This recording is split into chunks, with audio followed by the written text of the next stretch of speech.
नमस्कार। इस वीडियो में आपका स्वागत है। इस वीडियो में हम लोग एक नई कहानी के माध्यम से अंग्रेजी सीखने का प्रयास कर रहे हैं। The empty boat. एम्प्टी अर्थात हुआ खाली, वैकेंट, जो खैर खाली या वैकेंट हो तो उसे कहते हैं एम्प्टी। तो एक खाली नाव। A monk decides to meditate alone. एक साधु, एक भिक्षु साधु यह निर्णय करता है, डिसाइड्स निर्णय करता है, टू मेडिटेट अलोन अकेले ध्यान करने का। अकेले ध्यान करने का निर्णय करता है। मेडिटेट से बना है मेडिटेशन, मेडिटेशन जिसे ध्यान कहते हैं। अवे फ्रॉम हिज मोनेस्ट्री, अपने मोनेस्ट्री से, जहाँ पे मॉन्क रहते हैं उस जगह को कहते हैं मोनेस्ट्री। इसके लिए जो एग्जैक्ट वर्ड है हिंदी में वो है विहार। अवे फ्रॉम हिज मोनेस्ट्री, अपने विहार से दूर, बौद्ध भिक्षुओं के रहने की जगह या जो मॉन्क होते हैं उनके रहने की जगह जो होती है वो कहा जाती है विहार या मठ कह सकते हैं आप। तो मठ से दूर ही टेक्स अ बोट, एक वो नाव लेते हैं, and goes to the middle of the lake, और झील के एकदम बीचों बीच चले जाते हैं। क्लोजेज हिज आईज, अपनी आँखों को बंद कर लेते हैं, एंड बिगिन्स टू मेडिटेट, और ध्यान करना शुरू कर देते हैं। After a few hours of unperturbed silence, after a few hours of unperturbed, perturb का अर्थ होता है परेशान करना, किसी को मुश्किल में डालना, किसी को परेशान करना, परप्लेक्स करना, किसी को डिस्टर्ब करना। तो अनपर्टर्ब्ड का अर्थ हुआ अनडिस्टर्ब्ड साइलेंस, यानी कुछ घंटों के बिना किसी रोक टोक के मौन के बाद ही सडनली फील्स, वह अचानक अनुभव करते हैं, the blow of another boat hitting his, दूसरी नाव के धक्के को, हिटिंग हिज जो कि उनकी नाव को चोट कर रहा था।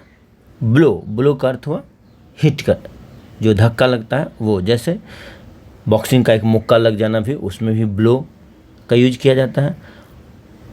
जो विंड या हवा, पवन जो बहती है उसके लिए भी ब्लो का प्रयोग किया जाता है। तो यहाँ पर जो ब्लो का यूज होगा वो धक्के के लिए यूज होगा।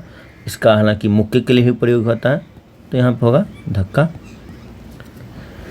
तो उनका जो मौन था, जो बिना किसी रुकावट के चल रहा था, वह क्या हुआ, अचानक से वह डिस्टर्ब्ड हो गए। वहाँ क्या हुआ, क्यों हुआ ऐसा?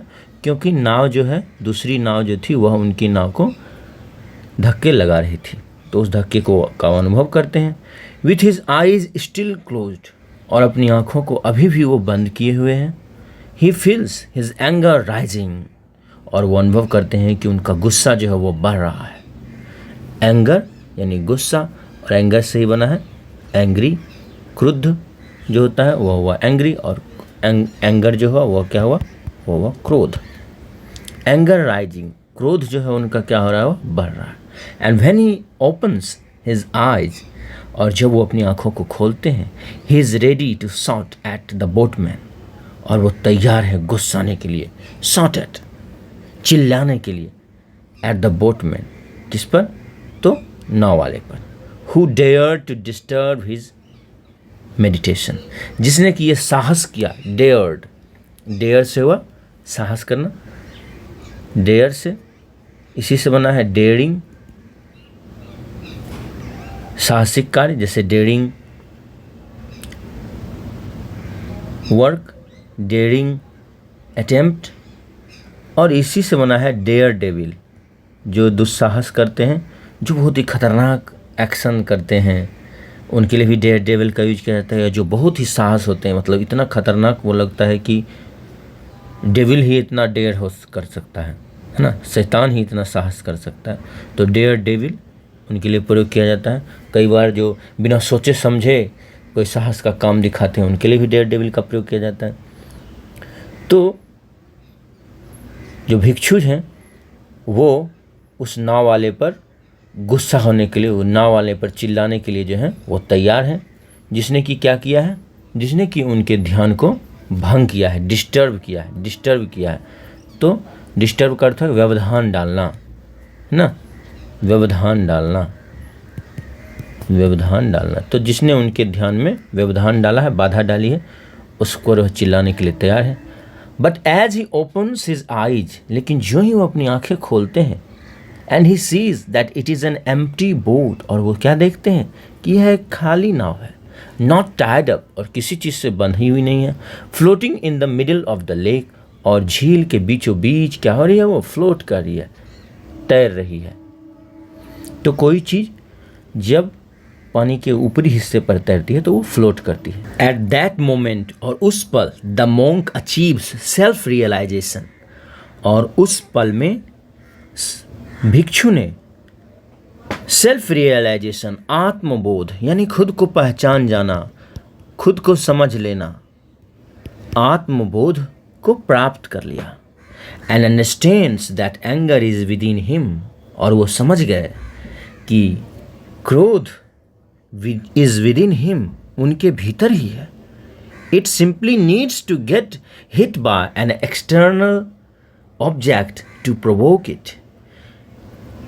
क्रोध अंदर ही है, और इससे क्या होती है, इसे केवल simply needs to get hit, इसे सामान्य रूप से जरूरत होती है get hit by an external object, किसी बाहरी चीज से, किसी बाहरी, एक्सटर्नल बाह्य, बाहरी, इसका उल्टा होता है इंटरनल, आंतरिक।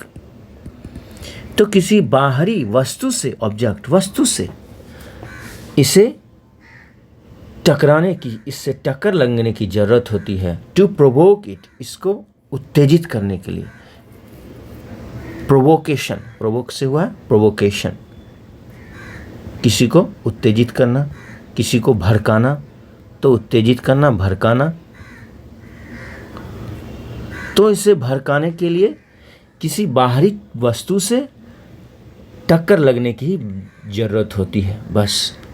आफ्टर द इंसिडेंट, और इस घटना के बाद, he meets someone who irritates और प्रोवोक्स हिज एंगर, अगर वो किसी ऐसे व्यक्ति से मिलते हैं जो उन्हें खिजाता है, इरिटेट, खिजाना, किसी को परेशान करना, और प्रोवोक्स हिज एंगर, या उनके क्रोध को भड़काता है, ही रिमेंबर्स, वो याद रखते हैं, that other person is just an empty boat, कि दूसरा व्यक्ति वह क्या है, केवल एक खाली नाव है। एंगर इज इनसाइड, और क्रोध जो है वो अंदर है। तो हम लोग जानते हैं कि हमारा जो क्रोध होता है वह क्या होता है, हमारे अंदर ही होता है, हमारा रिस्पॉन्स है। हमारा रिस्पॉन्स कैसा होता है, वही कभी क्रोध के रूप में दिखता है, कभी प्रेम के रूप में दिखता है, कभी दुख के रूप में दिखता है, कभी गुस्से के रूप में दिखता है। तो इस कहानी से ज़रूर आपको कुछ न कुछ सीखने को भी मिला होगा। तो उम्मीद करता हूँ कि ये कहानी आपको ज़रूर अच्छी लगी होगी। अगर ये कहानी अच्छी लगी तो प्लीज़ चैनल को आप सब्सक्राइब कर लें और वीडियो को लाइक कर दें, ताकि ज़्यादा से ज़्यादा लोगों तक पहुँचे। और कमेंट करके बताएं कि जब आपको गुस्सा आता है तो आप क्या करते हैं। जैसे कुछ लोग काउंटिंग करने लगते हैं, कुछ लोग उस जगह से दूर चले जाते हैं, कुछ लोग मन में ओम आदि का गुंजन करने लगते हैं। तो आप क्या करते हैं, ऐसा बताएं। और उम्मीद करता हूं कि आप बहुत अच्छे से होंगे। तो अपना ख्याल रखें और इस वीडियो को भी शेयर करें अपने फ्रेंड्स के बीच, ग्रुप्स में इत्यादि में। और अपना ख्याल रखें। टेक केयर और थैंक यू।